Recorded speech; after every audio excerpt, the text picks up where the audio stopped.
Break બાદ હવે આગળ વાત કરીએ તો દીવના વરાકબારા ખાતે સંયુક્ત કોરી સમાજ દ્વારા પરંપરાગત રીતે હોળી દહનનું આયોજન કરવામાં આવ્યું હતું। કેન્દ્રશાસિત પ્રદેશ દીવના વણાકબારા ખાતે ગઈકાલે સાંજે ભવ્ય હોલિકા દહનનું આયોજન થયું। વણાકબારા સંયુક્ત કોરી સમાજના પટેલો તથા હોદ્દેદારો દ્વારા પૂજા અર્ચના કરી અને પરંપરાગત હોળી પ્રગટાવી હતી। હોલિકા દહનમાં હજારોની સંખ્યામાં લોકોએ અબીલ, ગુલાલ, ધાણી, ટોપરું વગેરે દ્વારા પૂજા અર્ચના કરી હોળીની પ્રદક્ષિણા કરી હતી અને સુખ, શાંતિ અને સમૃદ્ધિ માટે પ્રાર્થના કરી હતી।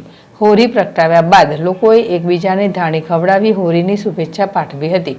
ઉલ્લેખનીય છે કે વણાકબારા ખાતે દીવ જિલ્લાની સૌથી મોટી હોલિકા દહન કરવામાં આવે છે અને સમગ્ર વણાકબારાના લોકો આ હોલિકા દહનમાં પહોંચે છે અને દર્શનનો લાભ લે છે। ભારતી રાવલ, ZSTV, દીવ।